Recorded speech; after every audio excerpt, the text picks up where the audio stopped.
10.28 अयोध्यानामहं वज्रं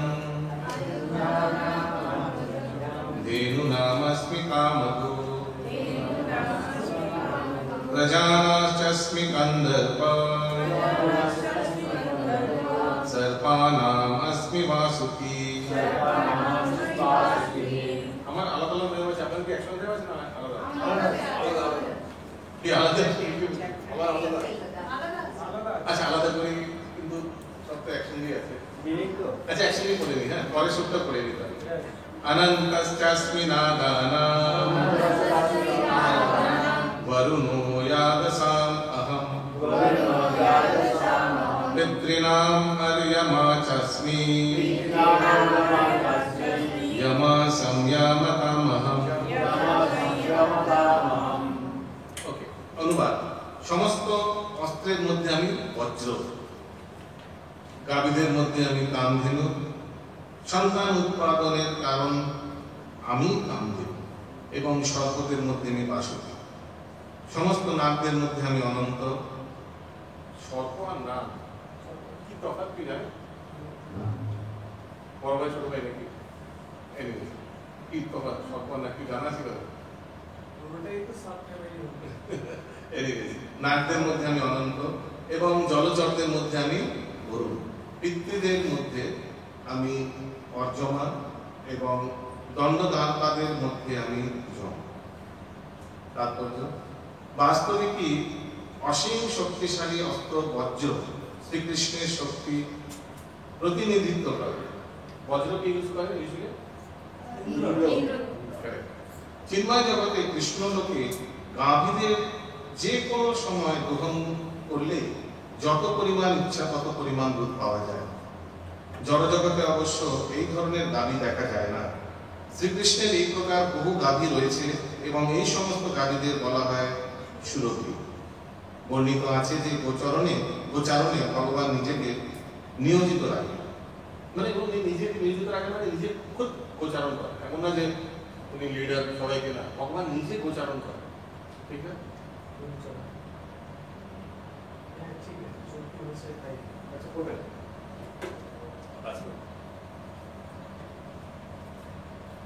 okay कंदर्प হচ্ছেন কামদেব যার প্রভাবে সুসন্তান উৎপন্ন হয় তাই कंदर्प হচ্ছেন শ্রীকৃষ্ণের প্রতিনিধি কারণ কি ভগবান ধরুন কাউকে কাম বশীভূত করে দিতে চান যেমন ফর एग्जांपल আমরা দেখতে পাই কোন একটা পার্টিকুলার উদ্দেশ্যে ভগবান শিবজিকে কাম বশীভূত করে দিয়েছেন মোহিনী রূপের উপর ঠিক না আর আমরা দেখতে পাই যে পরম বৈষ্ণব শিব উনি কিভাবে এই মোহিনীর পেছনে ছোটাছুটি করছেন তার স্ত্রী উমাদেবী ওখানে উপস্থিত ছিলেন ওনার সামনে এই ঘটনা ঘটছে ঠিক না তো ভগবান ইউজ করে ওই জন্য কাম বাসনার জন্য একদম সবচেয়ে কামদেব হচ্ছেন ভগবান মানে কখন যেখানে ইউজ করতে পারেন আর কোথায় ভগবান ইউজ করছেন কামদেবকে কাম উৎপন্ন করে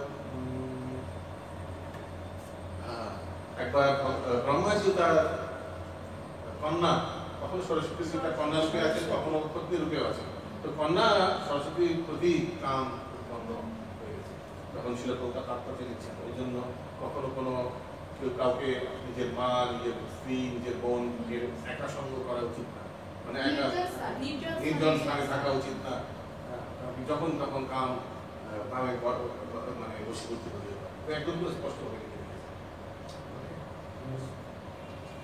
আগে করুন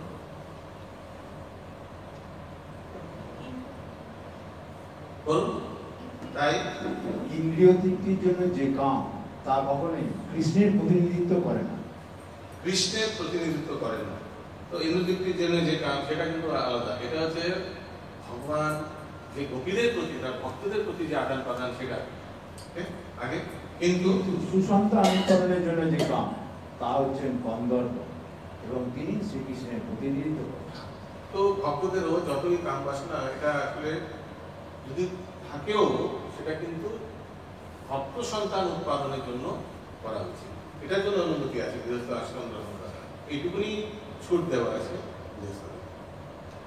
ইয়েস আগে বহু ধনাধারী নামদের মধ্যে অনন্ত হচ্ছেন শ্রেষ্ঠ এবং জলচরদের মধ্যে বরুণ হচ্ছেন শ্রেষ্ঠ। তারা উভয় শ্রীকৃষ্ণের পুত্র। পিতৃবাদ আচ্ছা, জলচরদের মধ্যে বরুণ হচ্ছে শ্রেষ্ঠ, কিন্তু বরুণ তো দেবতা নাকি? বরুণ তো কোনো একটি জলচর না।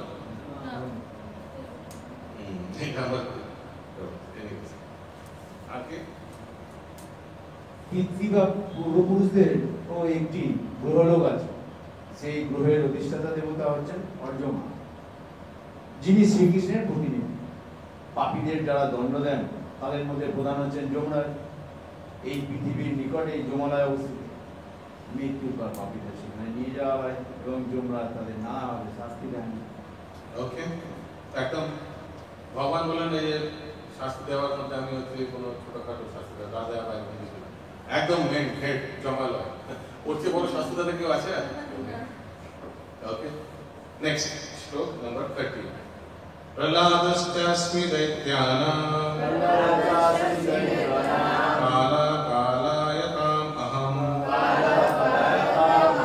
মৃগানাং চ মৃগেন্দ্রোহং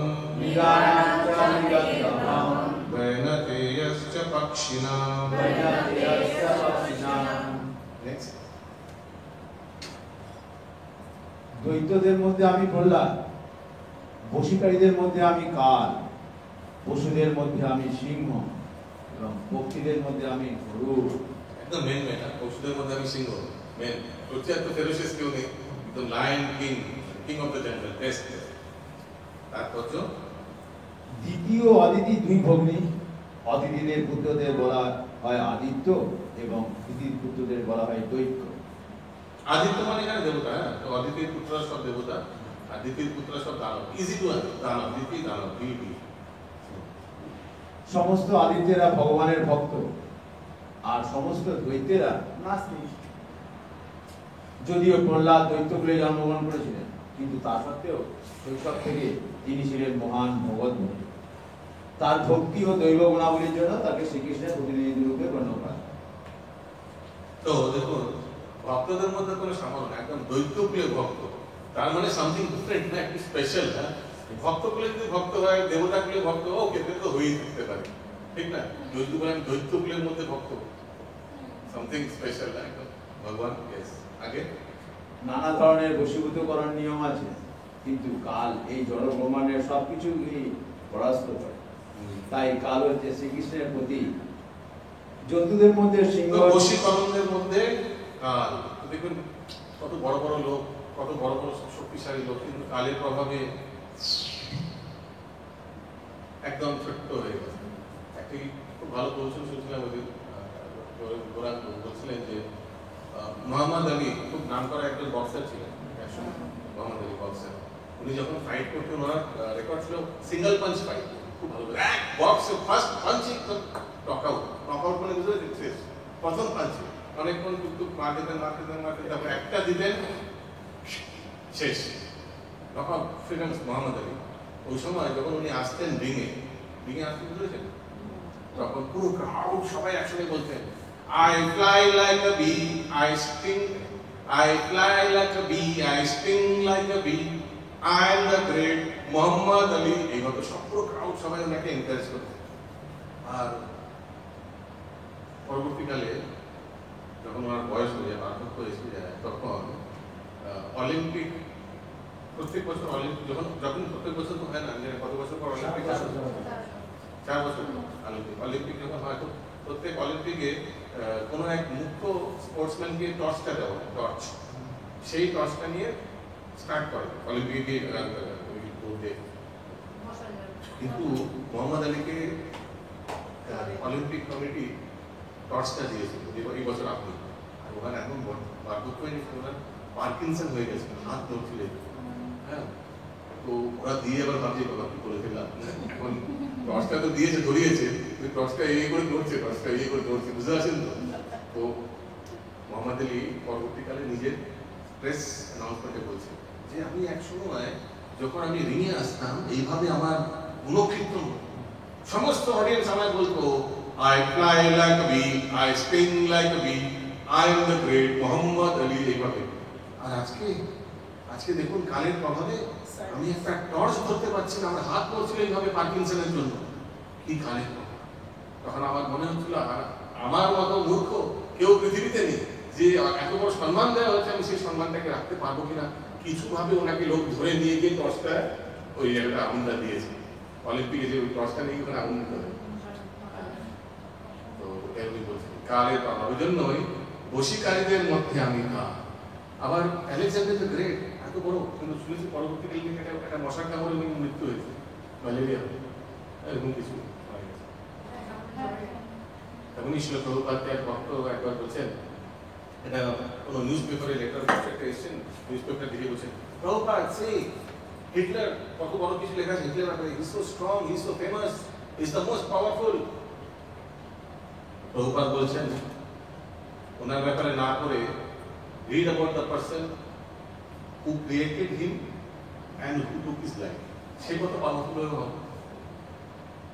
তুমি বলছে পাওয়ারফুল, কিন্তু একে যে জন্ম দিয়েছে আর যে এনার মৃত্যুর কারণ হবে উনি কত পাওয়ারফুল, ভগবান। তারপর জন্তুদের মধ্যে সিংহ সবচেয়ে ও হিংস, সমগ্র পক্ষীকুলের মধ্যে শ্রী বিষ্ণুর বাহক গরুর হচ্ছেন সর্বশ্রেষ্ঠ। আগে নেক্সট শ্লোক 31, correct?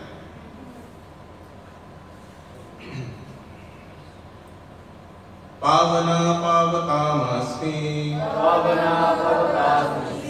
रामशास्त्रकृतम् अहम्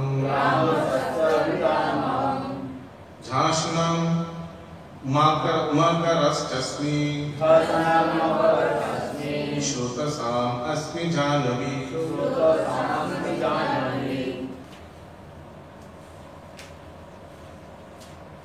অনুবাদ।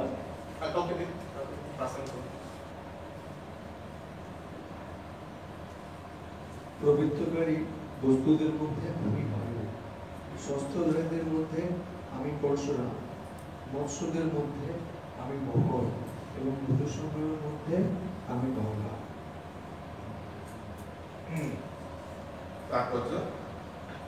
সমগ্র জলচর প্রাণীদের মধ্যে মকর প্রিয়তম এবং মানুষের জন্য তা অত্যন্ত ভয়ঙ্কর। এভাবে মকর শ্রীকৃষ্ণের প্রতীক স্বরূপ। Next, shloka number 32.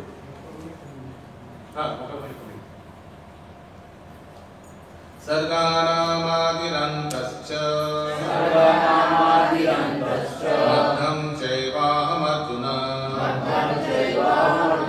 Adhyatma vidya vidyana Vada pravadatam aham. অনুবাদ। হে অর্জুন, সমস্ত শ্রেষ্ঠ বস্তুর মধ্যে আমি আদি অন্ত মধ্য, সমস্ত বিদ্যার মধ্যে আমি আধ্যাত্ম বিদ্যা এবং তার্কিকদের বাদ জল্প বিতণ্ডার মধ্যে আমি সিদ্ধান্তবাদ। তাৎপর্য, সৃষ্ট বস্তুর মধ্যে সমগ্র জড় উৎপাদন প্রথম সৃষ্টি হয়। পূর্বে ব্যাখ্যা করা প্রথম সেন্টেন্সটা কি বোঝা গেল? আবার প্রত্যেককে বোঝা গেল কি বস্তুর মধ্যে কি কোনটা সৃষ্টি হয়েছে। সৃষ্টির আগে উনি ছিলেন, আশা তত্ত্ব বলুন বা চব্বিশ তত্ত্ব বলুন, তো সেটা হচ্ছে ভগবান। স্রষ্ট বস্তুর মধ্যে সমগ্র জড় উপাদান প্রথম সৃষ্টি হয়। আগে আস্তে আস্তে বলুন না, তাহলে বোঝা যাবে। পূর্বে ব্যাখ্যা করা হয়েছে মহাবিষ্ণু গর্ভোদকায় বিষ্ণু, গর্ভদক্ষায় বিষ্ণু ও ক্ষীরোদকায় বিষ্ণু, ক্ষীরোদক্ষায় বিষ্ণু এই জগতের সৃষ্টি ও পরিচালনার কার্য করেন এবং তারপর পুনরায় সৃষ্টির প্রলয় সাধন করেন। ব্রহ্মা হচ্ছেন গৌণ সৃষ্টিকর্তা। সৃষ্টি স্থিতি ও বলের এই সমস্ত প্রতিনিধিরা হচ্ছেন পরমেশ্বর ভগবানের গুণাবতার। তাই তিনি হচ্ছেন সমগ্র সৃষ্টির আদি মধ্য অন্ত। ঠিক আছে, বোঝা গেল কিভাবে ভগবান আদি, কিভাবে মধ্য, কিভাবে অন্ত। আদি রূপে কি আছে ভগবান? ব্রহ্মা রূপে, কারণ রজগুণে উনি সৃষ্টি করছেন। মধ্য রূপে উনি পালন করছেন বিষ্ণু হয়ে, আর তমগুণে উনি শিব হয়ে সংহার করছেন। এইভাবে স্টার্টিং এ, बीच में और एंड में भगवान है। আগে উন্নত মানের শিক্ষার জন্য জ্ঞানের বহুবিধ গ্রন্থ আছে, যেমন চতুর্বেদ, তাদের অন্তর্ভুক্ত ষড়দর্শন, বেদান্ত সূত্র, ন্যায়শাস্ত্র, ধর্মশাস্ত্র ও পুরাণ। সুতরাং শিক্ষামূলক গ্রন্থের সর্বসমেত 14টি বিভাগ রয়েছে। এগুলির মধ্যে যেই গ্রন্থটি আধ্যাত্মবিদ্যা ও পারমার্থিক জ্ঞান পরিবেশন করেছে, বিশেষ করে বেদান্ত সূত্র হচ্ছে শ্রীকৃষ্ণের প্রতীক। ওকে, শ্রীকৃষ্ণের প্রতি বেদান্ত সূত্র। আর এই বেদান্ত সূত্রের সবচেয়ে শ্রেষ্ঠ ভাষ্য কি? শ্রীমদ্ ভাগবত পুরাণ। ওকে, তো সাক্ষাৎ ভাগবত পুরাণ হচ্ছে ভগবান কথা। আগে ন্যায়শাস্ত্র। ন্যায়শাস্ত্রে তাত্ত্বিকদের মধ্যে তর্কের বিভিন্ন স্তর আছে। বাদী প্রতিবাদী যুক্তিতর্কের সমর্থনের সাক্ষ্য বা প্রামাণিক তত্ত্বকে বলা হয় যন্ত্র। পরস্পরকে পরাস্ত করার প্রচেষ্টায় বলা হয় বিতণ্ডা এবং চূড়ান্ত সিদ্ধান্তকে বলা হয় বাদ। এই চূড়ান্ত সিদ্ধান্ত হচ্ছে শ্রীকৃষ্ণের প্রতীক। চূড়ান্ত ভগবানই হবে প্রতীক। ওকে, নেক্সট শ্লোক নাম্বার 33। अक्षराणाम् आकारोऽस्मि द्वन्द्व समासिकस्य च अहमेव क्षयकालो अहं विश्वतो मुखः। সমস্ত অক্ষরের মধ্যে আমি অকার, সমাস সমূহের মধ্যে আমি দ্বন্দ্ব সমাস, সংহারকারীদের মধ্যে আমি মহাকাল এবং স্রষ্টাদের মধ্যে আমি ব্রহ্মা। তাৎপর্য: সংস্কৃত বর্ণমালায় প্রথম অক্ষর অকার, বৈদিক সাহিত্যের প্রথম অক্ষর। অকার ছাড়া কোনো শব্দের উচ্চারণ সম্ভব নয়, তাই অকারের শব্দের সূত্রপাত। সংস্কৃতে একাধিক শব্দের শব্দের সূত্রপাতের পর বুঝতে পারছে না। তো দেখো, অকার এত ইম্পর্টেন্ট যে ভগবানের যে শব্দ ব্রহ্ম ওম, ওর মধ্যে কিন্তু অকার আছে না। ওম শব্দের আ ও মা তিনটি শব্দ নিয়ে ওম কনস্ট্রাকশন। তো প্রথমে কি আছে? অকার, ওম আসবে, কিন্তু আমরা ওম বলি না, আমরা ওম বলি, ইজ সাইলেন্ট। ওকে, আগে সংস্কৃতে একাধিক শব্দের সমন্বয় হয়, যেমন রাম, কৃষ্ণ, একে বলা হয় দ্বন্দ্ব। মাইকটা বলতে এদিকে সাইডে গেছেন না। রাম ও কৃষ্ণ এই দুটি শব্দের ছন্দরূপ একই রকম, তাই তাকে দ্বন্দ্ব সমাস বলা হয়। সমস্ত বিনাশকারীদের মধ্যে ওকে, তো এই দ্বন্দ্ব সমাস এগুলো কোনো সংস্কৃতের কোনো একটা রুল হবে। কারা কারা সংস্কৃত পড়েছেন স্কুলে? আদৌটা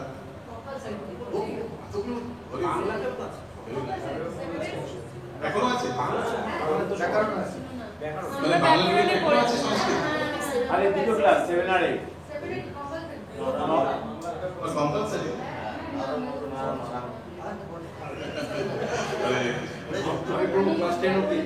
ক্লাস 10 অবধি মাধ্যমিক আমাদের সাবজেক্ট, মাধ্যমিক তো 100 মার্কস। ইয়েস, আগে সমস্ত বিনাশকারীদের মধ্যে কালই চরম, কারণ কালের প্রভাবে সব কিছুরই বিনাশ হয়। কাল শ্রীকৃষ্ণের প্রতিনিধি। কালক্রমে এক মহা অগ্নি প্রলয়ে সমস্ত সৃষ্টি ধ্বংস হয়ে যাবে।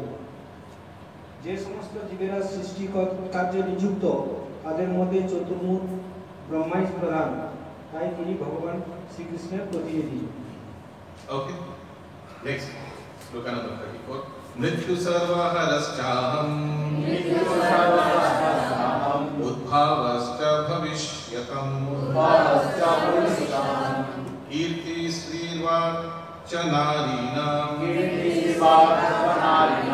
স্মৃতির্বিমেধা ধৃতি ক্ষমা।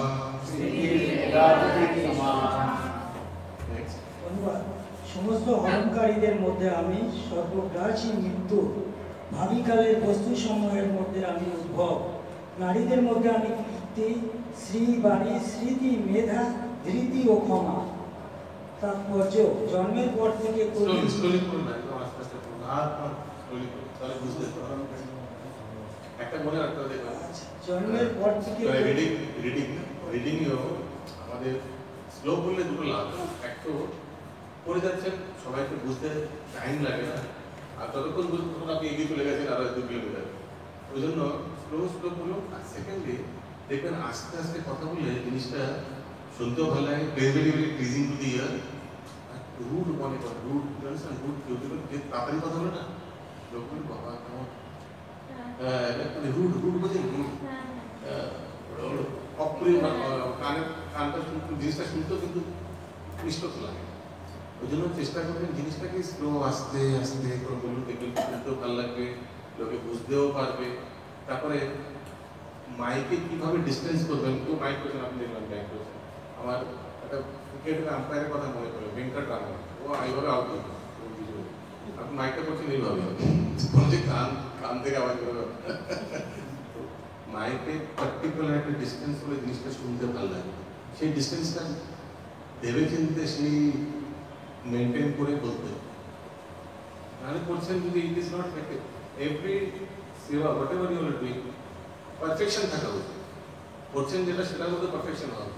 এক একটা সিলেবল ভালো করে উচ্চারণ করা যায়, ওয়ার্ড লেটার তো দূরের কথা, আমি সিলেবলের কথা বলছি, সেটাও যেন বোঝা যায়, স্পষ্টতা থাকা উচিত। প্রত্যেক ওয়ার্ডে ভালো করে প্রনাউন্সিয়েশন হওয়া উচিত। চেষ্টা করবেন যাই করছেন প্রেজেন্টেশন শুড বি প্রেজেন্টেশনের মতো, ছোট ছোট জিনিসও সুন্দরভাবে প্রেজেন্টেশন করবেন। প্লিজ। তাৎপর্য, জন্মের পর থেকে প্রতি মুহূর্তে মানুষের মৃত্যু হতে থাকে। এইভাবেই মৃত্যু প্রতি মুহূর্তে প্রতিটি প্রাণীকে গ্রাস করে চলছে, কিন্তু তার শেষ আঘাতকে মৃত্যু বলে সম্বোধন করা হয়। এই মৃত্যু হচ্ছে শ্রীকৃষ্ণ। প্রতিটি প্রাণীকে 6টি মুখ্য পরিবর্তনের মধ্য দিয়ে যেতে হয়।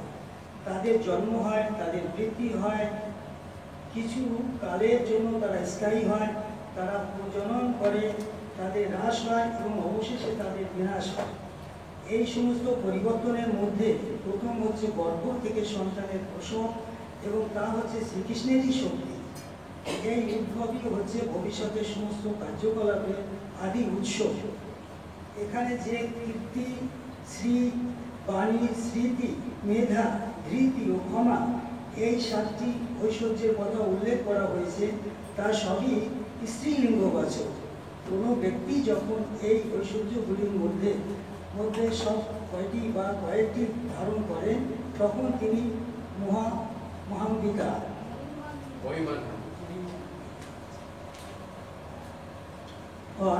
কোনো মানুষ যখন ধার্মিক ব্যক্তি রূপে বিখ্যাত হন, তখন সেটি তাকে মহিমান্বিতা করে। সংস্কৃত হচ্ছে পূর্ণাঙ্গ শ্রেষ্ঠ ভাষা, তাই তা অতি মহিমান্বিত। কোনো কিছু পাঠ করার পরে কেউ যখন তা মনে রাখতে পারে, সেই বিষয়ের গুণকে বলা হয় সেই বিশেষ গুণকে বলা হয় স্মৃতি। আর যে সামর্থ্যের দ্বারা বিভিন্ন বিষয়ের উপর বহু গ্রন্থ কেবল অধ্যয়ন করাই নয়, সেই সঙ্গে সেগুলোকে হৃদয়ঙ্গম করা এবং প্রয়োজনে প্রয়োগ করা, তাকে বলা হয় মেধা। এবং এটিও একটি বিভূতি। ঠিক সময়ে ঠিক কলাটাকে ইউজ করা, যে এতদিন অধ্যয়ন করেছি, যা শিখেছি সেটাকে একটা ঠিক জায়গায় অ্যাপ্লিকেশন করা, সেটা মেধা। আর মনে রাখাটা সেটাকে বলা হচ্ছে স্মৃতি। যে সামর্থ্যের দ্বারা অস্থিরতাকে দমন করা যায়, তাকে বলা হয় ধৃতি। আর কেউ যখন সম্পূর্ণ যোগ্যতা সম্পূর্ণ, দেখবেন অস্থিরতাকে দমন করা যায়। উদাহরণ দেখবেন, ভক্তরা কত শান্ত, কৃষ্ণ ভক্ত নিষ্ঠা, শান্ত, কত কিছু ঘটে যায় তাদের জীবনে, কিন্তু তারা একদম শান্ত থাকে, স্নিগ্ধ থাকে। বাকিদের মতো, বাইরের লোকেদের মতো ছটফট করে না। তাদের হয়তো গৃহ কোনো, হয়তো বিজনেসে কোনো লস হলো, ভক্ত প্রভুপাদের বিজনেসে খুব লস হয়েছিল না, ঘোষ ল্যাবরেটরি এলাহাবাদে। প্রভুপাদ খুব খুশি হলেন, ভাবলেন এই লাস্টে একটা জিনিস ছিল, এটাকে ঠকিয়ে দিল কেউ একজন। প্রভুপাদের পার্টনার নাকি ঠকিয়েছিল না লাস্টে, তবে যা আছে সেটাও গেল, একদম হাত খালি, হরি বল, একদম নিঃস্ব। এবার আমি ভালো করে বলি ভগবানের আশীর্বাদ, এইভাবে ভক্ত নেয়। কিন্তু অন্য কোনো ব্যক্তি দেখবেন যখন 2000 কত সালে হঠাৎ করে শেয়ার মার্কেট ফল হয়েছিল, ওই রাত্রে বম্বেতে কত 120 জন না কত শেয়ার ব্রোকার সুইসাইড করেছে, সহ্য করতে পারে, রাতারাতি কয়েক কোটি টাকা গন। যাতে ভয় একদম ওখান থেকে লাভ পেয়েছে। তো দেখো কিভাবে ভক্তরা এগুলোকে গ্রহণ করেন আর কিভাবে অবহেলা করেন। ওই জন্য এখানে কি লেখা আছে, কি করছিলাম আমরা ধৃতির করে, যে সামর্থ্যের দ্বারা অস্থিরতাকে দমন করা যায় তাকে বলা হয় ধৃতি। এটা ভক্তি মার্গে, তো একটা ভক্তি মার্গে আসার পরে প্রভুপাদে আসার, এই সংস্থায় আসার কত লাভ, কখনো কোনো ভক্ত কিন্তু এটাকে ক্যালকুলেট করবে কত লাভ। আর কেউ যখন সম্পূর্ণ যোগ্যতা সম্পন্ন তবুও বিনয়ী ও ভদ্র, এবং কেউ যখন সুখ ও দুঃখ উভয় সময়ই দেখুন কথা একদম অপোজিট। কেউ যোগ্যতা সম্পন্ন তবুও বিনয়ী ও ভদ্র, উল্টো দেখা যায় না। ওই একটা যোগ্যতা সম্পন্ন কত কত প্রাউড হবে, অহংকারী ব্যক্তি হবে সমাজে, কিন্তু একদম উল্টো। আর কেউ যখন সুখ ও দুঃখ উভয় সময়ে ভারসাম্য রক্ষা করতে সক্ষম, তার সেই ঐশ্বর্যকে বলা হয় ক্ষমা। দেখুন ক্ষমার ডেফিনেশন কি আলাদা। জড় জগতে ক্ষমা মানে কি, ক্ষমা করবে না, ফরগিভ। এখানে ক্ষমা মানে কি, কেউ সুখে আর দুঃখে একদম ওই স্ট্যাটাস, ওই জিনিসটাকে ব্যালেন্স, মানে একদম সমা, মানে সমানভাবে থাকা। এখানে ক্ষমা লেখা আছে, কিন্তু সাধারণত ক্ষমা মানে আমরা জানি ক্ষমা মানে ফরগিভ। এখানে কিন্তু ক্ষমা মানে সমা, সমা। কেউ যখন যেমন সুখ ও দুঃখ উভয় সময় ভারসাম্যতা রক্ষা করতে সক্ষম, তাকে সমা বলে। যেমন ব্রাহ্মণের শ্লোকে আছে না, সমাদামা তপস্বচম। সমা মানে কি, সমানতা বজায় রাখা, মানে দুঃখেও সম থাকা, সুখেও সমান। ওকে, স্থির থাকতে। শ্লোকা নম্বর 35। বৃহৎ সমা তথা সাম্না গায়ত্রী ছন্দসামহম মাসানাম মার্গশীর্ষোহম ঋতুনাম কুসুমাকরা।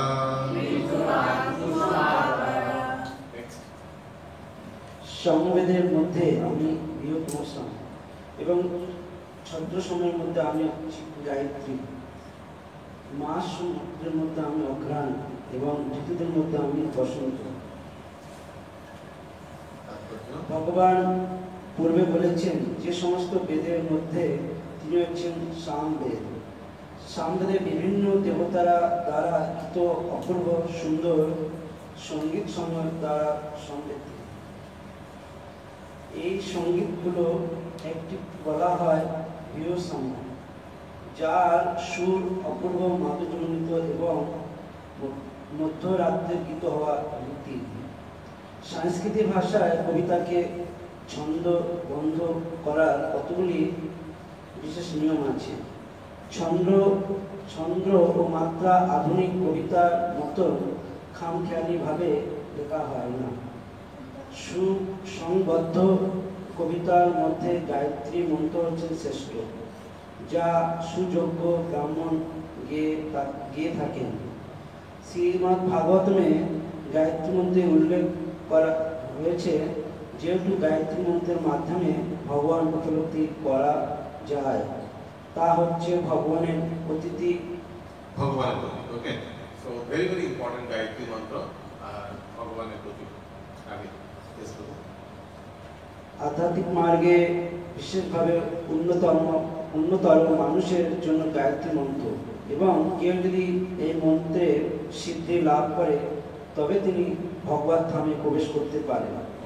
গায়ত্রী মন্ত্র উচ্চারণ করতে হলে প্রথম জড়া প্রকৃতির সপ্তগুণে প্রতিষ্ঠিত ব্যক্তি গুণ অর্জন করা প্রয়োজন।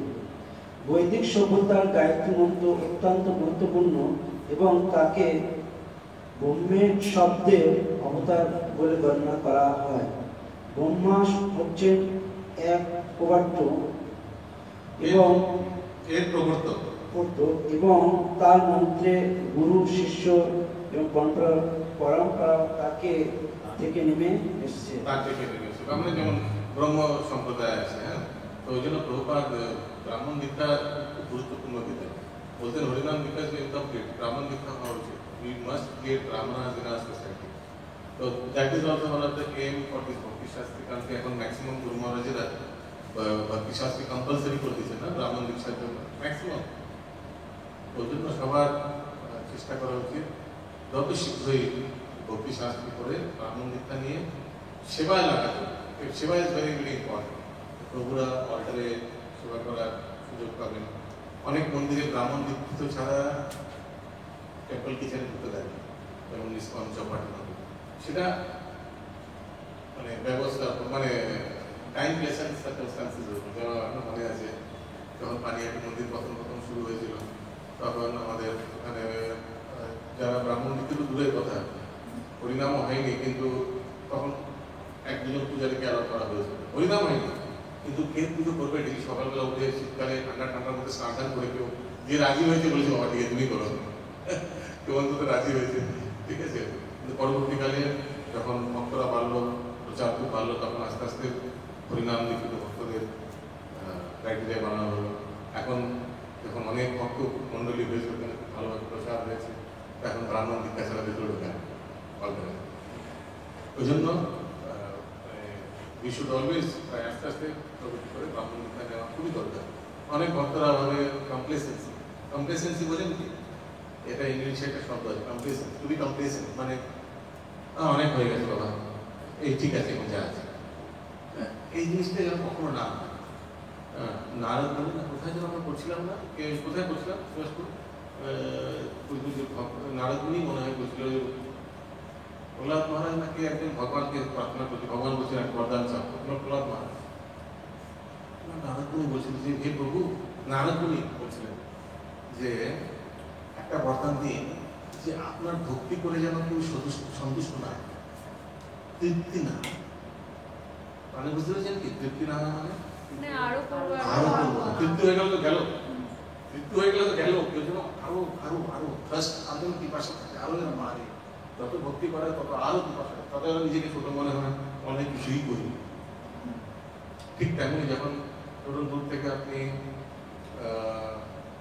হোটেলের ব্যালকনি থেকে আপনি কোনো পাহাড়কে দেখছেন, আপনি পাহাড়টাকে মাপতে চেষ্টা করছেন কতটুকু হবে, তারপর আপনি তাকে দিয়ে নেমে পাহাড়ের দিকে চলতে শুরু করছেন, তখন কি হবে? দুটো জিনিস হবে, একটা নিজেকে আস্তে আস্তে ছোট মনে করবেন, আর পাহাড়টা আস্তে আস্তে বড় মনে হবে, ঠিক না? এমন সময় হবে পাহাড়ের সামনে চলে গেছে, পাহাড়টাকে এইভাবে দেখছে, ঠিক না? আর নিজেকে মনে হবে এটা পিপিলিকার মনে। ঠিক তেমনই ভক্তি মার্গে এসে প্রথম নিজেকে মনে হবে ও আমি এখানে এসেছি, ইসকন উদ্ধার হয়ে গেছে, ও ফাইনালি ইসকন আমার পেয়েছে, ইসকন ভাগ্য, ইসকনের সৌভাগ্য আমার পেয়েছে, আমি এবার নেমেছি জলজগতে উদ্ধার করতে নেমেছে। তারপর ইসকন এসে যখন আপনি ক্লাস করবেন মহান মহান পণ্ডিতেরা, মহান মহান ভক্ত, এক সে বাদ করে এক ভক্তরা এখানে আছে, ঠিক না? তখন আস্তে আস্তে মনে হয় যত দিন যাবে তত শাস্ত্র অধ্যয়ন কিছুই জানি না, কোথায় বড় বড় ডিগ্রি নিয়ে এসেছিলাম এখানে ইসকনের, আরে কে কাকে উদ্ধার করছে দেখতে পাচ্ছি। সমস্ত মাসের মধ্যে অঘ্রাণ মাসকে বছর শ্রেষ্ঠ সময় বলে গণনা করা হয়। কেন বলুন তো অঘ্রাণ? কারণ কি অঘ্রাণ মানে কোন মাসটা ঠিক মতো? এই সময় শরৎ ঋতু থাকে, অঘ্রাণ মাসে শরৎ ঋতু শুরু থাকে, ওয়েদার ইজ পারফেক্ট, পূজা টুজা আছে, তারপরে কার্তিক মাস তার উপর অঘ্রাণ, তো ওই জন্যই হবে নাকি আর কি? কেন অঘ্রাণ হবে?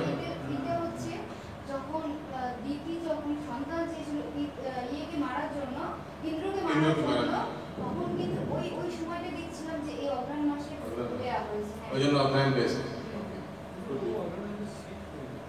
ঠান্ডা ওয়েদার না, শীত না, গরম তো থাকে না, প্লেজেন্ট ওয়েদার, ওই জন্য পুরো শীত অঘ্রাণ মানে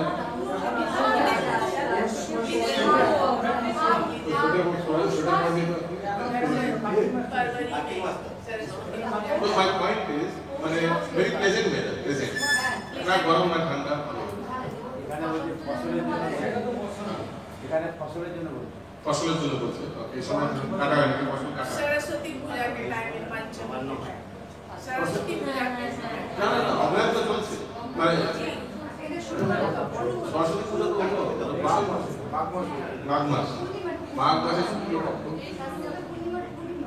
ওকে, আগে ভারতবর্ষের যে সমস্ত ক্ষেত্রে ফসল সংগ্রহ করা হয় এবং তার জনসাধারণ সকলে এই সময় গভীর সুখে মগ্ন থাকে। গভীর সুখে মগ্ন থাকে, মানে এই পূজা টাজা আছে আর ওয়েদারটাও ভালো। বসন্ত এমন একটি ঋতু যে সকলেই তা পছন্দ করে, কারণ বসন্ত ঋতু নাভির শীত দোষ এবং এই সমস্ত গাছপালা ফুলের ফলে সবুজ যাকে ইংলিশে বলে কি স্প্রিং, সমস্ত গাছপালা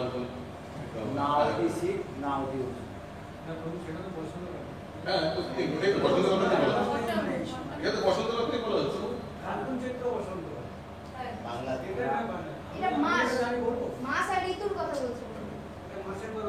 না, এখানে ঋতুর কথা বলা হচ্ছে, বসন্ত ঋতু।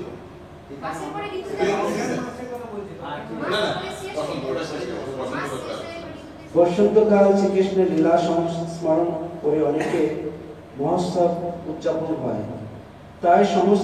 তাই বসন্ত ঋতু সর্বাপেক্ষ আনন্দ উজ্জ্বল ঋতু বলে গণনা করা হয় এবং এই ঋতুরাজ বসন্ত হচ্ছেন শ্রীকৃষ্ণের প্রতিনিধি। আমার মনে আছে এই বসন্তকালে একবার খুব মায়াপুরে সবাই ইয়েলো ড্রেস পরানো হয় না, কিন্তু পুরো সব ইয়েলো, বসন্ত পঞ্চমী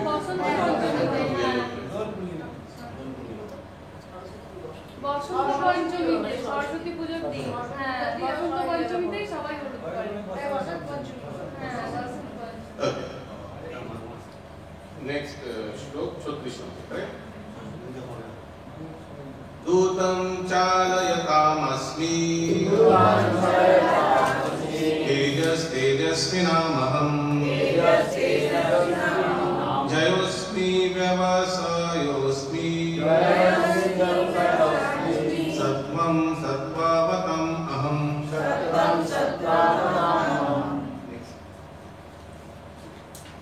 অনুবাদ।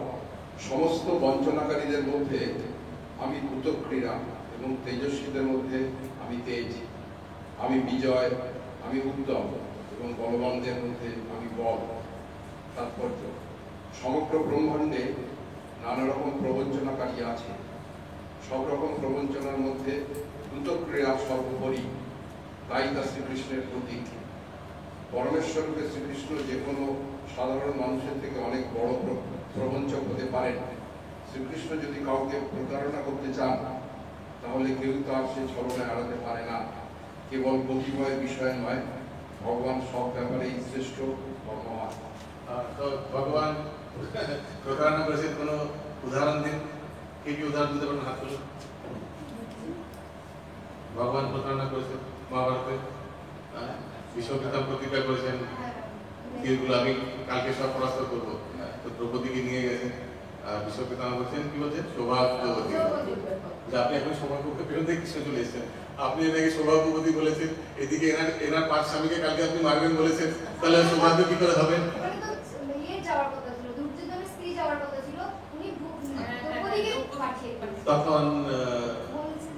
তখন বিশ্বপিতা বলছে, এই তো কে এনেছে কে আমি জানি না, নাকি তুমি তো এইভাবে। তখন আমরা তারপর দেখছি মৃত্যুর সময় বিশ্বপিতা আমার কি বলছেন,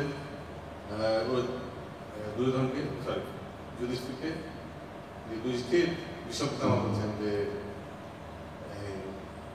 তুমি এত চিন্তা করো না, যে তোমার প্রভাবে এরা সব মৃত্যু হয়েছে, তুমি এত মন খারাপ করো না, রাজ্যকে ভালোভাবে গ্রহণ করো আর রাজত্ব করো। মনে রাখবে এই সব কিছু কালক্রমেই হচ্ছে, আর এই কালের নিয়ন্ত্রণ হচ্ছে এই কালা বালক। ঠিক এইভাবে বলে যে কালের নিয়ন্ত্রণকারী হচ্ছে এই কালো রঙের বালক, দেখছো তোমার সামনে, এই মনে রাখবে এই কিন্তু সব নিয়ন্ত্রণ করছে। হ্যাঁ, মানে ছেলিয়া এই সবচেয়ে নম্বর হচ্ছে, হি ইজ কন্ট্রোলিং এভরিথিং। তারপর আমরা দেখতে পাই কিভাবে ভগবান রাসকৃষ্ণের সময় সবাইকে কেশি ঘাটে ভগবান দাঁড়িয়ে মাঝরাত্রে বাঁশুরি বাজাচ্ছে। সেই বাঁশুরি শুনে সবাই ঘর দর সব পতি পত্নী সব ছেড়ে চলে এসেছে, সব গোপীরা সব চলে এসে ছুটে এসে কেশি ঘাটে উঠেছে। ভগবান বলে, তোমরা কেন এসছো? বাহ, কেন এসছি আমরা? আপনি জানেন না কেন এসছি? আপনি মাঝরাত্রে এভাবে বাঁশি বাজিয়েছেন, সব বললেন না না তোমরা এসে, তোমরা সব পতিব্রতা স্ত্রী, এভাবে সমাজ কি বললো, ভেরি ব্যাড, তোমরা এখানে যাও, যদি তুমি চলে যাও এখান থেকে এসছে।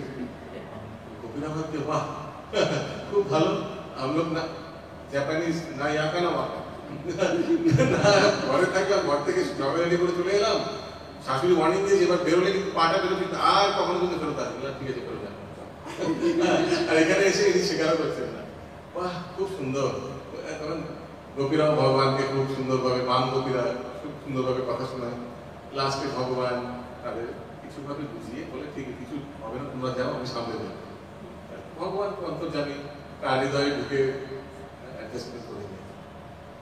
এইভাবে যখন ভগবান বাঁশুরি বাজাচ্ছেন, একবার একটা ঘটনা ঘটে, বাঁশুরি যাওয়ার সময় সব গোপীরা যে যা কাজ করছিল সেইভাবে রেখে সব এক গোপীর দুগ্ধ দহন করছিল, সে ওইভাবেই ছেড়ে চলে গেছে, আবার একটু পরে ফেরত এসেছে, এসে বালতিটা লাথি মেরে ফেলে দিয়েছে, সেই বালতিটা অর্ধেক দুধ ভরা ছিল, লাথি মেরে ফেলে দিয়ে তারপর পাইল। কেন?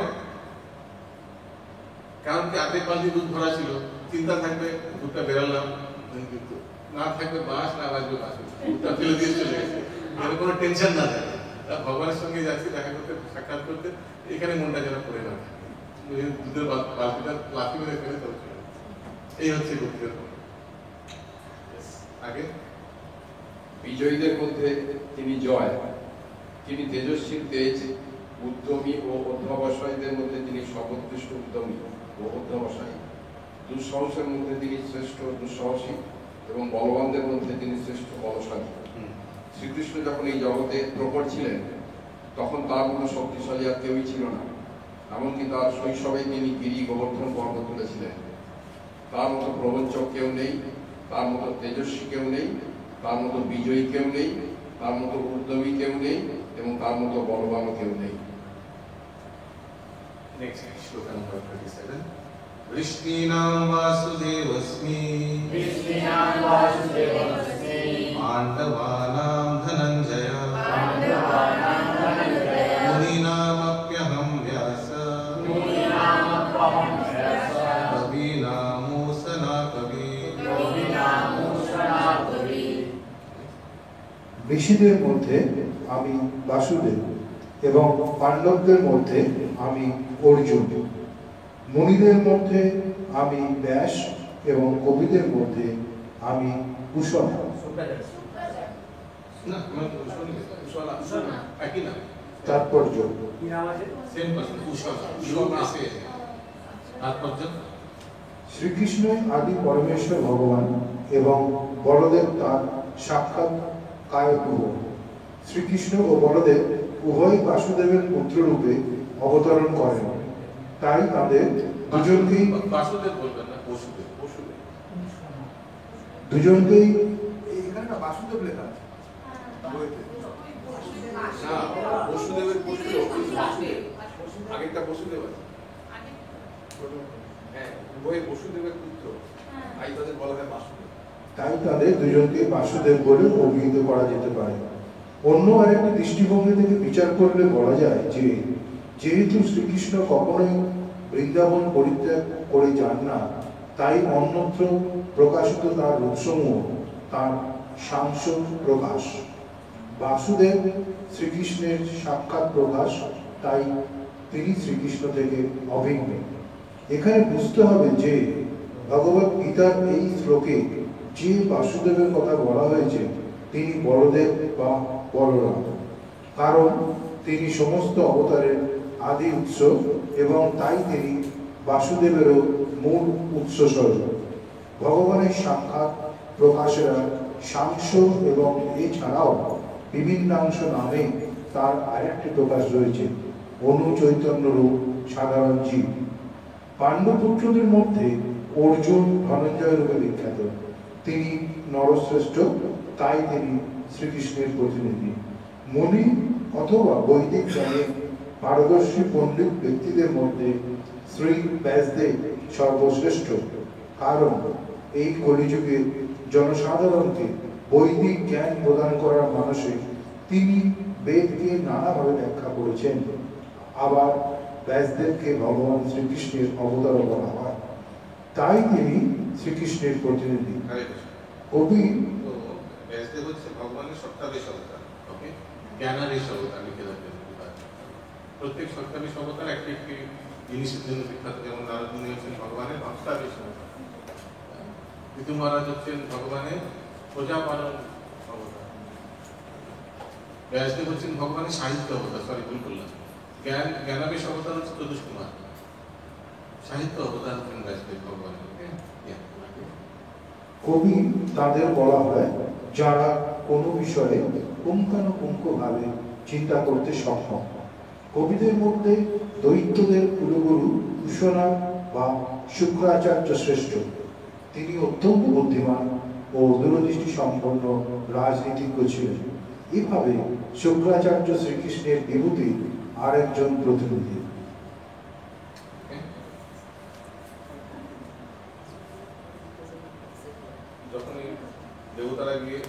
যখন দেবতারা রাজ্য করতেন তখন অসুররা গিয়ে শুক্রাচার্যের কাছে হেল্প চাইতেন, কিভাবে ওনাকে প্রশ্ন করতেন, কিভাবে ওই আসনটাকে গ্রহণ করা যায়, তো শুক্রাচার্য বুদ্ধি দিতেন। 38 নম্বর শ্লোক, দণ্ডদামায় তামস্মি নীতিরস্মি জিগীষতাম মৌনম চৈবাস্মি গুয়ানাম জ্ঞানম জ্ঞানবতাম অহম।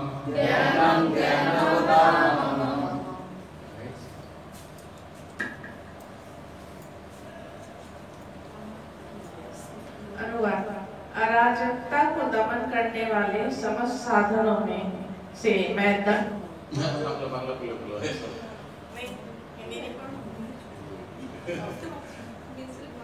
अच्छा पढ़ लीजिए, पूरे बताओ बांग्ला बोलो, ठीक है पूरे हिंदी सबको समझ में नहीं आया।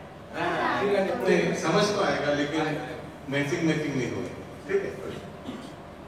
अराजकता को दमन करने वाले समस्त साधनों में से मैं दंड हूँ, और जो विजय के आकांक्षी हैं उनकी मैं नीति हूँ।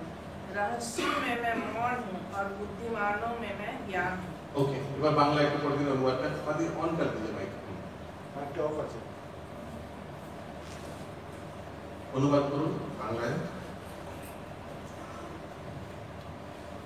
দমনকারীদের बैटरी है হ্যাঁ সামনে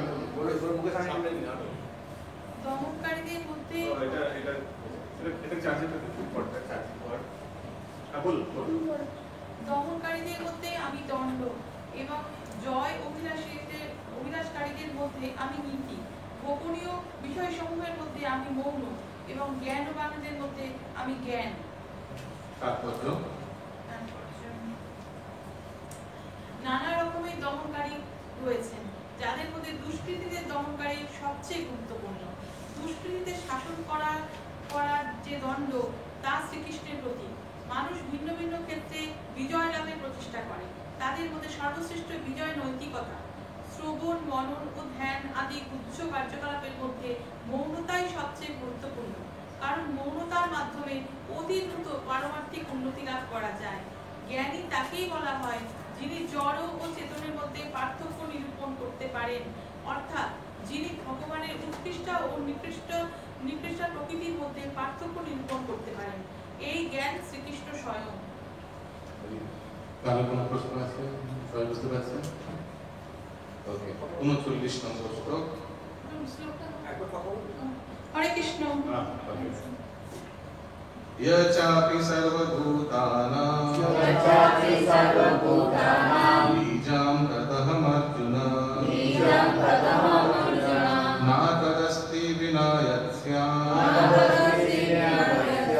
मया भूतं चराचरम्।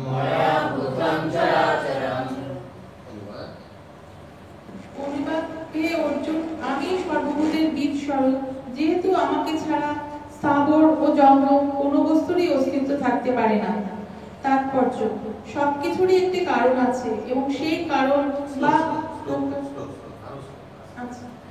সবকিছুরই একটি কারণ আছে এবং সেই কারণ বা প্রকাশের বীজ শ্রীকৃষ্ণ। শ্রীকৃষ্ণের শক্তি বিনা কোনো কিছুরই অস্তিত্ব থাকতে পারে না, তাই তাকে বলা হয় সর্বশক্তিমান। তার শক্তি বিনা স্থাবর জঙ্গম কোনো কিছুরই অস্তিত্ব থাকতে পারে না। শ্রীকৃষ্ণের শক্তিতে যা স্থিত নয় তাকে বলা হয় মায়া, অর্থাৎ যা নয়। Any question?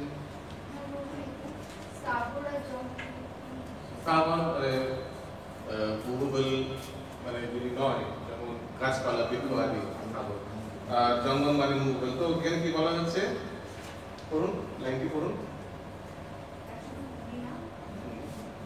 তার শক্তি বিনা স্থাবর ও জঙ্গম কোনো কিছুরই অস্তিত্ব থাকতে পারে না। তো ভগবান বীজ প্রদানকারী, তো যদি বীজ প্রদান না করে তো গাছেরও তো প্রাণ আছে, তো সেটাও থাকবে না, গাছ মারা যাবে। ঠিক তেমন জঙ্গম জীব যত আমরা যেমন জঙ্গম মুভেবল, তো ভগবান যদি বীজ প্রদান না করেন ভগবান, তাহলে তো আমরা মানে ভগবান বীজ বলতে ভগবানের অংশ যদি আমরা আত্মা যদি না থাকে তাহলে তো এই জঙ্গম বস্তু বীজ করবে না। Next, shloka number 40. Nandraste mama divyānām vibhūtīnām parantapa esha tuddeshaka prokta vibhūte vistaro maya. অনুবাদ: যে পরন্তপ আমার দিব্য বিভূতি সমূহের অন্ত নেই। উদাহরণস্বরূপ, আমি আমার অন্তহীন এই সমস্ত বিভূতির বিস্তার সম্বন্ধে কয়েকটি মাত্র বললাম। তাৎপর্য: বৈদিক শাস্ত্রে বলা হয়েছে যে ভগবানের বিভূতি ও শক্তি নানাভাবে উপলব্ধি করা গেলেও তার বিভূতির কোনো অন্ত নেই। তাই ভগবানের সমস্ত বিভূতি ও শক্তির বর্ণনা করা যায় না। অর্জুনের কৌতূহল নিবারণ করবার জন্য এখানে মাত্র কয়েকটি উদাহরণ দেওয়া হয়েছে। 41. Yad yad vibhutimat sattvam Srimad Ujjitameva Tattadeva vagacchhatvam Mama tejam sasambhavam. অনুবাদ: ঐশ্বর্যযুক্ত শ্রী সম্পন্ন ও মহিমান্বিত সৃষ্টি সমূহ আমার তেজের অংশ সম্ভূত বলে জানবে। তাৎপর্য: এই জড় জগতেই হোক বা অপ্রাকৃত জগতেই হোক, মহিমান্বিত বা সুন্দর সবকিছু শ্রীকৃষ্ণের বিভূতির আংশিক প্রকাশ মাত্র। অসাধারণ ঐশ্বর্য মণ্ডিত সবকিছুই শ্রীকৃষ্ণের বিভূতির প্রতীক বলে বুঝতে হবে। কোনো ঐশ্বর্য সম্পন্ন ব্যক্তিকে দেখেন, কোনো শক্তিশালী, কোনো ধন সম্পন্ন প্রচন্ড ধনী ব্যক্তিকে দেখেন, মনে রাখবেন সেই যে ঐশ্বর্য সেটা হচ্ছে ভগবান শ্রীকৃষ্ণের প্রতি। কারো কোনো প্রশ্ন আছে? এই অধ্যায়ের অন্তিম শ্লোক 42 নম্বর। অথবা বহুনৈতেনা কিং জ্ঞাতেনা তবর্জুন বিস্তব্যহম ইদং কৃষ্ণম একম সেনা স্থিতো জগৎ। অনুবাদ: হে অর্জুন, এই প্রকার বহু জ্ঞানেরই বা কি প্রয়োজন? আমি আমার এক অংশের দ্বারা ব্যক্ত হয়ে সমগ্র জগতে স্থিত আছি। তাৎপর্য: পরমেশ্বর ভগবান সর্বভূতে পরমাত্মা রূপে প্রবিষ্ট হয়ে এই জড় জগতের সর্বত্র বিরাজমান। অনুবাদ: হে অর্জুন, এই প্রকার বহু জ্ঞানেরই বা কি প্রয়োজন? আমি আমার এক অংশের দ্বারা ব্যক্ত হয়ে সমগ্র জগতে স্থিত আছি। তাৎপর্য: পরমেশ্বর ভগবান সর্বভূতে পরমাত্মা রূপে প্রবিষ্ট হয়ে এই জড় জগতে সর্বত্র বিরাজমান। তো এখানে যে অনুবাদে ভগবান বলছেন আমি আমার এক অংশের দ্বারা সমস্ত জগতে ব্যাপ্ত হয়ে অবস্থিত আছি, মানে সেটা পরমাত্মার ব্যাপারে বলছেন ভগবান, তাই না? পরমাত্মা সব জায়গায় অল পারভেডিং জিনিসে বলা হয়। তারপর ভগবান এখানে অর্জুনকে বলছেন যে ঐশ্বর্য ও চাঞ্চল্যপূর্ণ এই জগতের কোনো কিছু সম্বন্ধে অবগত হওয়ার কোনো প্রয়োজন নেই। এটি কেবল জানতে হবে যে সবকিছুরই অস্তিত্ব রয়েছে ভগবান শ্রীকৃষ্ণ পরমাত্মা রূপে সেগুলির মধ্যে প্রবিষ্ট হওয়ার জন্যে। মহত্তম জীব ব্রহ্মা থেকে শুরু করে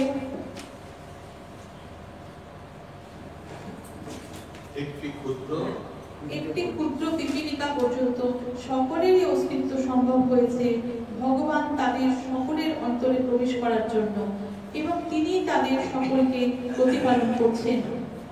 যে কোনো দেবদেবীর আরাধনা করে পরমেশ্বর ভগবানের কাছে বা পরম লক্ষ্যে পৌঁছানো যাবে বলে অনেকে প্রচার করে থাকে, কিন্তু এখানে দেবদেবীদের পূজা করতে সম্পূর্ণরূপে নিরুৎসাহিত করা হয়েছে, কারণ ব্রহ্মা ও শিবের মতো শ্রেষ্ঠ দেবতারাও কেবল ভগবানের অনন্ত বিভূতির অংশ মাত্র।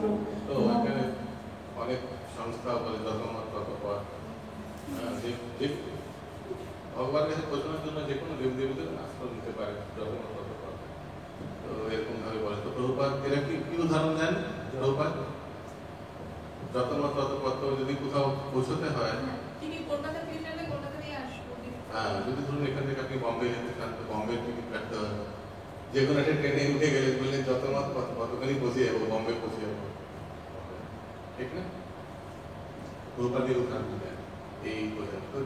বা ওই স্কুলটা দেখুন জানতে দেওয়া দরকার, দেওয়া পৃথিবী আনতে যে যেখানে উপাসনা করছে সে সেখানে গিয়ে পৌঁছবে। কেউ যদি পিতৃপুরুষের পূর্বপুরুষের দেখবেন সকালবেলা দেখবেন অনেকে আছে তাদের বাড়ির দেওয়ালে তাদের পিতৃপুরুষের পর ছবি আছে, হ্যাঁ, আর সকালবেলা উঠে তাদের খুব ভালোভাবে ওদেরই দুধ দেখেন, ভগবানকে দেখান না। তো মৃত্যুর সময় ওদেরই কথা স্মরণ আসবেন, আজকে দুধ দেখানো হলো না, অসুস্থ হয়ে গেছি। তো সেই পিতৃলোকে গিয়ে পিতৃলোক, নিম্নলোক কিন্তু পিতৃলোক, যদিও ঊর্ধ্বে স্থিত কিন্তু নিম্নলোক পিতৃলোক, মানে পূর্ব যারা এখনো শরীর পায়নি, দেহ পায়নি, ওখানে গিয়ে বসে আছে। ওখানে ওদের সঙ্গে ওনার সঙ্গে কিছুক্ষণ সময় কাটাবে, তারপর আবার কখন হয়ে যাবে। এই আগে ভগবানই জাত সকলের উৎস এবং তার থেকে শ্রেষ্ঠ আর কেউই নেই। তিনি অসমর্থ, অর্থাৎ তার সমান অথবা তার থেকে ঊর্ধ্বে আর কেউ নেই। পদ্ম পুরাণে বলা হয়েছে যে যদি কেউ পরমেশ্বর ভগবান শ্রীকৃষ্ণকে দেবদেবীর সমান বলে মনে করে, এমনকি তারা ব্রহ্মা বা শিবকে হোক না কেন, তাহলে সে তৎক্ষণাৎ নাস্তিকে পরিণত হয়। কিন্তু যদি আমরা শ্রীকৃষ্ণের শক্তির বিস্তার ও বিভূতির বর্ণনা বিশদভাবে অধ্যয়ন করি, তাহলে আমরা নিঃসন্দেহে পরমেশ্বর রূপে শ্রীকৃষ্ণের সম্বন্ধে যথাযথভাবে উপলব্ধি করতে পারি এবং অবিচলিতভাবে অনন্য ভক্তি সহকারে তার সেবায় আমাদের মনকে স্থির করতে পারি। তার সাংস প্রকাশ রূপে সর্বভূতে বিরাজমান পরমাত্মার বিস্তারের দ্বারা ভগবান সর্বব্যাপ্ত। শুদ্ধ ভক্তেরা তাই সর্বতভাবে ভগবৎ সেবার মাধ্যমে তাদের মনকে কৃষ্ণ চেতনায় কেন্দ্রীভূত করেন। সেভাবে তারা সর্বদা অপ্রাকৃত স্তরে অধিষ্ঠিত থাকেন। ভক্তিযোগে শ্রীকৃষ্ণের আরাধনা সম্বন্ধে এই অধ্যায়ের 8ম থেকে 11 শ্লোকে স্পষ্টভাবে উল্লেখ করা হয়েছে। সেটি শুদ্ধ ভগবত ভক্তির পন্থা। পরমেশ্বর ভগবানের অষ্টম থেকে 11 শ্লোক বলতে কি বোঝানো হচ্ছে? এই অধ্যায় এমপিটি মনে আছে? চতুষ্পদী একদম সারাংশ দেওয়া আছে, একদম ভক্তিযোগে। পরমেশ্বর ভগবানের সান্নিধ্য লাভ করার মাধ্যমে ভক্তিযোগের পূর্ণতা কিভাবে প্রাপ্ত হওয়া যায় তা বিশদভাবে এই অধ্যায়ে বর্ণনা করা হয়েছে। শ্রীকৃষ্ণ থেকে গুরু পরম্পরার ধারায় অধিষ্ঠিত মহান আচার্য শ্রী বলদেব বিদ্যাভূষণ এই অধ্যায়ের তাৎপর্যে উপসংহারে বলেছেন,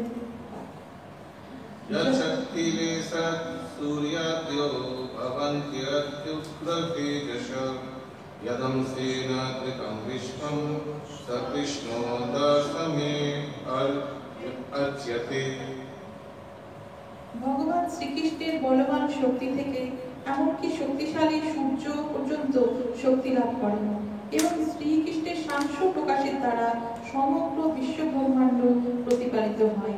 সেই কারণে ভগবান শ্রীকৃষ্ণই পরমার্থ। ইতি পরম ব্রহ্মের ঐশ্বর্য বিষয়ক বিভূতি যোগ নামক শ্রীমদ্ ভগবত গীতার 10ম অধ্যায়ের ভক্তি বেদান্ত তাৎপর্য সমাপ্ত।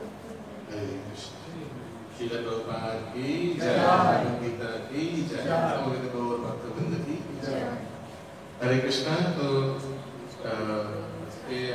তো আমরা next week holiday next week আপনারা সময় পাচ্ছেন, চেষ্টা করবেন সব প্রশ্ন যেগুলো আছে সেগুলো একদম আপ টু ডেট থাকা, আর শ্লোকা বাই হার্ট করে রাখার চেষ্টা করবেন। আমরা ডিসকাস করছিলাম প্রভুর সঙ্গে যে নেক্সট উইক আমরা শ্লোকা টেস্ট নিয়ে নিতে পারি একদিন সবাইকে ডেকে। হ্যাঁ, রেডি আপনাদের উপর, if you want to ready করতে চান, যদি আপনাদের মধ্যে কেউ দিতে চান রেডি করে, তাহলে হাত উঠাতে পারেন। শুক্রবার রাত অনেকদিন পর থাকতে পারে, নেক্সট উইক যখন মঙ্গলবার আর শুক্রবার দুটোর দিন আছে না, দুটো ছুটির দিন আছে। আমি যদি আপনাকে 6 দিন দিই, মানে আজকে শুক্রবার 6 দিন পাচ্ছেন, তারপর শুক্রবার আসুন, মানে 7 দিনই বলতে গেলে। যদি আপনারা দিতে চান দিয়ে দেবেন, আর যদি আচ্ছা বাকিটা দিয়ে দেবেন, কোনো অসুবিধা নেই। ওটা কি মিনিং শুদ্ধ, মানে শ্লোকা মিনিং? যদি আপনারা হাত উঠান তাহলে আমরা রাখবো, যদি না করতে চান লাস্টে করবেন ফাইলিং করে সব একসঙ্গে।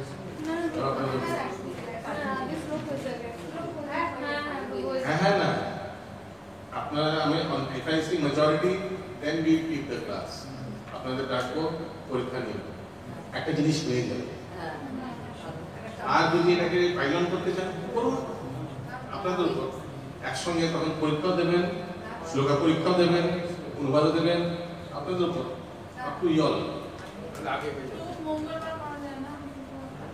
করা যায়, কিন্তু না না বারবার তো করবো না, করা যায় মঙ্গলবার, কালকেও করা যায়, কিন্তু আপনাদের টাইম দেওয়া হচ্ছে সেটা 7 দিন পেলেন ভালো করে, তারপর এখানে শুক্রবার এসে আপনাদের। ওকে, তো দেখি 15 জন 10 জন হয় কিনা। শুক্রবার এসে কে শ্লোকা অনুবাদ পরীক্ষা দিতে চান? আচ্ছা, এই হাত উঠান মানে ওই পাকিস্তান আম্পায়ারের মতো না, এখন একটা হাত আম্পায়ার ছিল, হাত উঠান হাত উঠান মানে হাত উঠান। আমি যদি 10 জন পাই তাহলে রাখবো, যদি 10 জন না পাই তাহলে রাখবো না, সোজা কথা। 1 2 3 4 5 6 7 8 মানে সামনের সপ্তাহটা তো পুরো ছুটি। সামনের সপ্তাহে, সামনের শুক্রবারই হবে, সামনের শুক্রবার ছুটি বলে তো ওদিনই দেখে দেবো। ও আপনি থাকবেন না? আমি থাকবো না, পরীক্ষাটা নিয়ে হয়ে যাবে।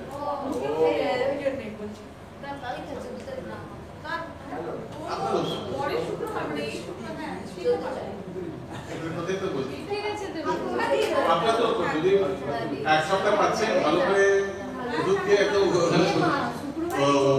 বলে দিলেন, আবার হাত তুলতে বলছি, ঠিক আছে?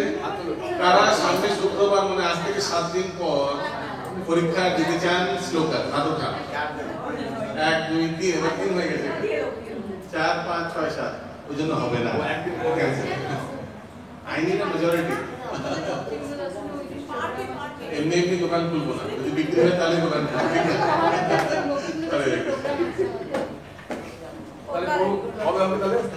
তাহলে পরে যখন পরীক্ষা হবে ওই সময় আমরা শ্লোকা টেস্ট করবো, সব 12 অধ্যায় শেষ হওয়ার পর।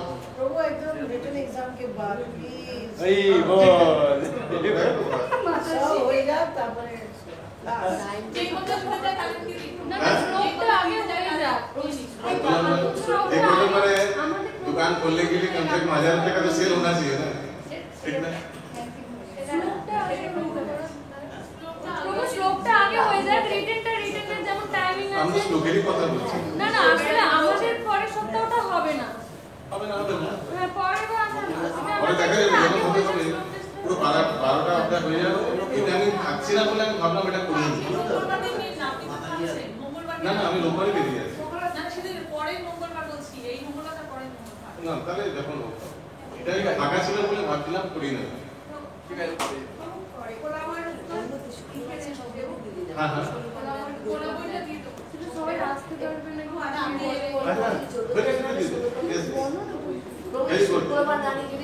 খোলা বই যাদের হয়ে গেছে দিয়ে দিন।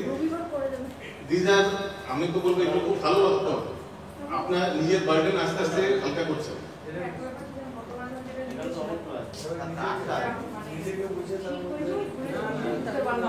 দরকার তো বুঝতে পারে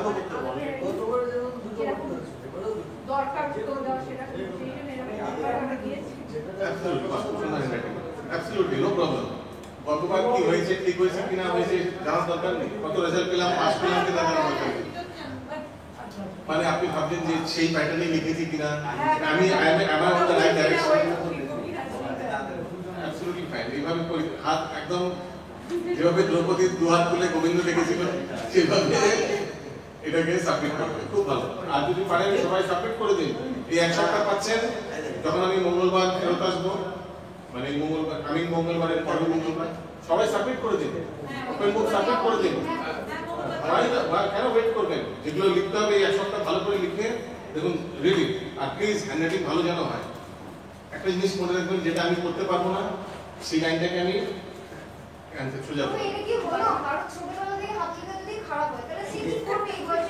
কিছু করার নেই, handwriting should be handwriting, not leg writing. আমি যেন করতে পারি, ওই জন্য ভালোভাবে লেখার জন্য সময় পাচ্ছেন, আস্তে আস্তে লিখুন, সুন্দরভাবে লিখুন, আরম্ভ করবেন না, ভালো মতো প্রেজেন্টেশন। অ্যাকচুয়ালি প্রেজেন্টেশন উপর পুরো ব্যক্তি আস্তে আস্তে আসলে ব্যক্তি প্রেজেন্টেশনের উপর সবকিছু বোঝা যায়। কখনো কখনো দেখবেন ছোট থেকে ছোট কার্য লোক খুব সুন্দরভাবে প্রেজেন্ট করে, আর কখনো কখনো দেখবেন ছোট ছোট ছোট জিনিসও লোক কিভাবে জঘন্যভাবে লোকে প্রেজেন্ট করে দেয়। ছোট জিনিস, এভরিথিং সেজ অ্যাবাউট লোকের মানসিকতা কেমন, everything it reveals the inside. এই জন্য চেষ্টা করবেন এভরিথিং শুড বি পারফেক্ট। যেভাবে ব্যবসা বা চাকরি আমরা মন দিয়ে করি, কারণ টাকা ইনভলভ আছে, ঠিক না? ঠিক সেইভাবে এই ভক্তিযোগ অবলম্বন করুন। Don't take this as honorary service. Honorary service বোঝেন? সেই জিনিসটাগুলোকে পাত্তা দেন। অনারারি সার্ভিস আস্তে আস্তে হলে হবে, না হলে না হবে। করি আমার ইনকাম কম হয়ে যাবে, আগে করতে চাই এসা নেই। যখন চেষ্টা করবেন সবাই ফার্স্ট করবেন, বাকি শাস্ত্রী এক্সাম এমন করে দিন, চেষ্টা করবেন সবাই, কতগুলো অ্যাটেন্ড করছেন আপনারা, সবাই ফার্স্ট করতে চেষ্টা করবেন, not second. Everybody should come first. ভালো করে পড়াশোনা করুন, ভালো করে অধ্যয়ন করুন, যে শ্লোক দেওয়া আছে এগুলো ভালো করে করুন। এখানেই তো আপনার পরীক্ষা, যে আপনি ভক্তি পথকে কিভাবে গ্রহণ করছেন, ক্যাজুয়ালি না ভেরি নিষ্ঠাপূর্ণ, না একদম অগ্রাহ্য। এখানেই আপনার এই মার্কসগুলোই আপনার প্রতিনিধিত্ব করবে। দিস উইল, এগুলো ইন্ডিকেটর বলে না, কিভাবে indicator, this are the indicator. যে ফার্স্ট হয়ে গেছে বোঝাই যাচ্ছে সে সিরিয়াসলি ফার্স্ট হয়েছে, ऐसे फर्स्ट हो गया क्या, इसी से पता चला। तो लास्ट হয়েছে সে কিছু ভাবে কিসের জন্য ভক্তি শাস্ত্র করছে ভালো করে বোঝা যাচ্ছে, তাহলে কেন লাস্ট হয়েছে। দিস আর দ্য ইন্ডিকেটর, এগুলো দেখে বোঝা যায়। যেমন বাংলা ভাষায় কি বলে না, একটা ভাত থেকে বোঝা যায় পুরো হাড়িটা কেমন, তখন আপনার মাছ থেকে বোঝা যাবে হাউ ইউ আর টেকিং, আপনার উৎসাহ থেকে বোঝা যাবে যে how you are handling this Bhakti Shastra. আমার একটা প্রশ্ন ছিল, তুমি যেখানে ওপেন বুকে একটা প্রশ্ন বলেছি, কৃষ্ণের সঙ্গে জড়জগতের কি সম্পর্ক, তা ভগবদ গীতার 9ম অধ্যায়ের 4 থেকে 10 নম্বর শ্লোকে প্রদত্ত সংস্কৃত শব্দ উপমা সহযোগে বর্ণনা করুন দিয়ে ব্র্যাকেটে লেখা আছে অনুভব। অনুভব, মানে এই যে অনুভব মানে আমার যতদূর মনে পড়ছে পার্সোনাল এক্সপেরিয়েন্স, অনুভূতি, নিজের অনুভূতি, মানে ব্যক্তিগত প্রয়োগ। অ্যাবসলিউটলি। ওই জন্য ওপেন বুক না পুরো ব্যক্তিগত আছে, আপনি বারবার বলছেন করবেন, করে ট্রাই টু রিলেট। এখানে খেলা, ওই জন্য 65 মার্কস কিন্তু ওপেন বুকে দেওয়া আছে, কারণ এখানে পার্সোনাল অ্যাপ্লিকেশন, বাকিগুলো সব ফায়ার করুন, ভমিট করুন, ফায়ার করুন, ভমিট করুন, তারপর ভুলে যাবেন কি করেছেন। যদি 10 বছর পর জিজ্ঞেস করা ভুলে যাবেন। ওপেন বুকে বোঝা যাবে ভক্তি কত, মানে ব্যক্তির ভক্তিতে কত প্রগতি হয়েছে, কারণ কি সেই জিনিসটাকে তিনি নিজের পার্সোনাল লাইফে মিক্স করে লিখছেন, সেগুলোকে বোঝা যাবে লোকটা কর্তব্য কিনা। ওই জন্য আমি যখন ওই দিন চতুষ্লোকী ভাগবত গীতা বলছিলাম, এক একটির সঙ্গে পার্সোনাল লাইফ এক্সপিরিয়েন্সও দিচ্ছিলাম, সো দ্যাট আপনি রিলেট করতে পারেন। Everything should be correlated. যা করছি তার সাথে সাথে আমি চেষ্টা করছি কিছু না কিছু একটি উদাহরণ, নর্মাল অ্যানালজি দেওয়ার জন্য, করছি না। আদারওয়াইজ প্র্যাকটিক্যাল কিছু থিওরি করে ভুলেও যাবেন ভক্তি শাস্ত্রে 2 দিন পর যখন সার্টিফিকেট পেয়ে যাবেন। That I don't want. Practical application link থাকা যায়। বলো।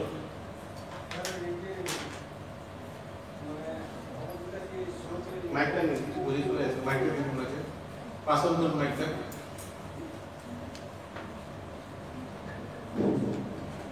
ওই যে উপমা সমাজে আছে 7-14-তে একটা কথা লেখা আছে, যে মানুষের হাত পা দড়ি দিয়ে বাঁধা সে নিজে মুক্ত করতে পারে না, মুক্ত হতে হলে তাকে এমন কারো সাহায্য নিতে হয় যে নিজেই মুক্ত, কারণ সে নিজেই বদ্ধ, সে কাউকে মুক্ত করতে পারে না। তাই ভগবান শ্রীকৃষ্ণ অথবা তার প্রতিনিধি, এই কথাটা অথবা তার প্রতিনিধি মানে গুরুদেব, তো গুরুদেব অজ্ঞানতাকে দূর করতে পারে। কোনো এক, আপনি যদি ধরুন এক অন্ধ ব্যক্তি রাস্তা ক্রস করতে গেছে, সে আরেক অন্ধ ব্যক্তিকে হাত ধরলো, ভাই তুমি আমি একটু রাস্তা ক্রস করে দাও। হ্যাঁ, তো সে বললো ভাই আমি নিজে অন্ধ, তোমার কি করে রাস্তা ক্রস করতে পারি, হতে পারে আমরা দুজনে গর্তে পড়বো, এমন হতে পারে। ওই জন্য রাস্তা ক্রস করার জন্য যে যার দৃষ্টি আছে তাকে এই রাস্তায় দিয়ে এগিয়ে গেছে। তো সেটাই বক্তব্য, তাহলে গুরুদেবকে ধরতে হবে, কিন্তু এখানে শ্রীকৃষ্ণ অথবা তো ভগবান শ্রীকৃষ্ণের যদি আপনি সান্নিধ্য পান, খুবই ভালো, ভাগ্যবান। যেমন কে পেয়েছিল? অর্জুন পেয়েছিল। অর্জুন, আমরা যদি সান্নিধ্য পেতে হলে কি করতে হবে? আপাতত ভগবানের কৃষ্ণের প্রতিনিধির সান্নিধ্য পান। অপশন দেওয়া আছে, শ্রীকৃষ্ণ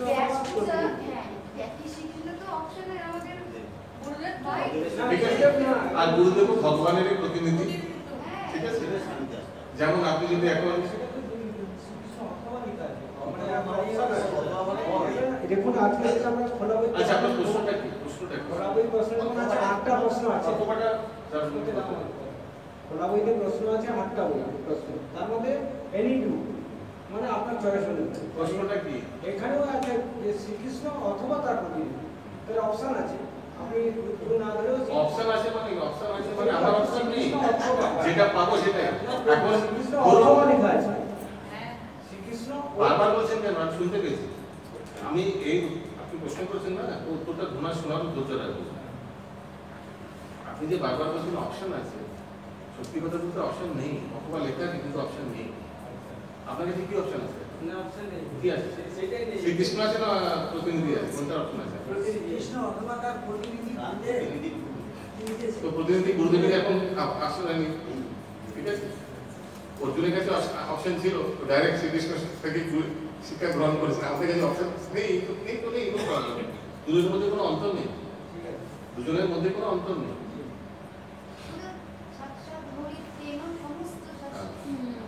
ধরুন আমি চশমার বাক্সটা প্রভুকে দিলাম, প্রভু ওনাকে দিলাম, ওনাকে দিলাম, ওনাকে আমার কাছে ফেরত দিলাম, এটা কি চশমার বাক্স থাকবে?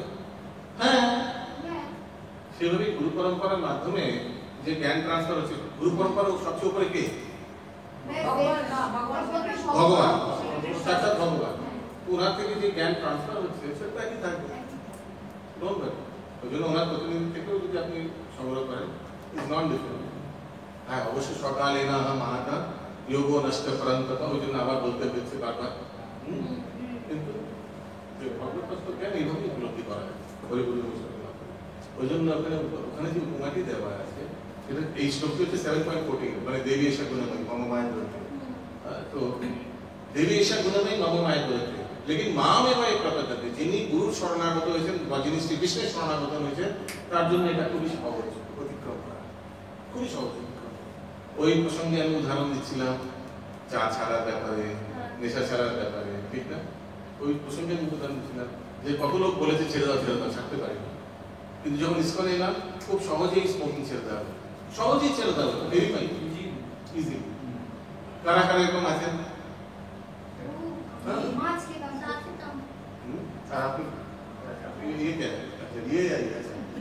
তো ওটাই খুব সহজে ছেড়ে দেওয়া হয়েছে, ঠিক না? ওকে, কাল দিন নোট করে নেবেন। মাতাজির নাম মিত্রা রূপিণী মাতাজি, ওপেন বুক সাবমিট করেছেন। ওকে, আর সেকেন্ড, হ্যাঁ হ্যাঁ সেকেন্ড ইউনিট দুটোই বলতে দুটো কোয়েশ্চেন। তারপরেই আমি বাকিদের বলেছি আপনারা যখন দিচ্ছেন আপনাদের কাছে ছবি রেখে দিচ্ছেন তো? হ্যাঁ, এইবারে ক্লিক করে ঠিক করে আগের বারে তো জেরক্স করে রেখে দিন। অবশ্যই একটা ছবি বা মোবাইলে রেখে দিন। আবার কাউকে পাসন করবেন না পরের ব্যাচকে, এগুলো আমরা রেখে দিচ্ছি পরের ব্যাচকে, আমাদের প্রজন্মের আগের জন্মের মানে নেক্সট জেনারেশনকে দেওয়ার জন্য। কারোর থেকে নেবেনও না, কাউকে দেবেনও না। ওকে, এখন কাউকে লিখুন, কারণ ধরুন সেটা লাস্টে বুঝতে পারবেন, লাস্টে মার্কসে বুঝতে পারবেন। ওকে, তো সবাইকে এটা রিকোয়েস্ট করবো, হ্যাঁ মার্কসে গুলি করবেন নাকি? মানে প্রভু এক্সামগুলো হয়ে যাওয়ার পরে, এক্সামগুলো হয়ে যাওয়ার পর মার্কস বলা হবে কিনা? মার্কস লাস্টে বলা হবে। যারা অনলাইনে ওরা কিন্তু সব জানতে পারে, ক্লাস হবে না, কবে ক্লাস শুরু হবে? হ্যাঁ ঠিক আছে, তো নেক্সট আমরা এই সামনের সপ্তাহে মানডে সরি টিউসডে আর ফ্রাইডে হচ্ছে না, ওর পরে যে টিউসডে আছে সেখানে আমরা কন্টিনিউ করব। ওকে, আচ্ছা অন্যদিন শর্টকাট করে আজকে তিনটি বলছেন না নাকি? ওটা এবারে যে উপমাগুলো থাকবে, মানে যেগুলো করছি আর কি, ওগুলো কি ফিল ইন দ্য ব্ল্যাঙ্কস এর মাধ্যমেই থাকবে? দুটোই হতে পারে। ছবি থাকে তো বেস যেটা আছে ওটাই জাস্ট লিখে দিলে হবে, মানে Absolutely. আলাদা করে ব্যাখ্যার কিছু না না না, ফিল ইন দ্য ব্ল্যাঙ্কস থাকলে ছবিটা দেখা কোডের অপশন। আচ্ছা ওকে, হরে কৃষ্ণ।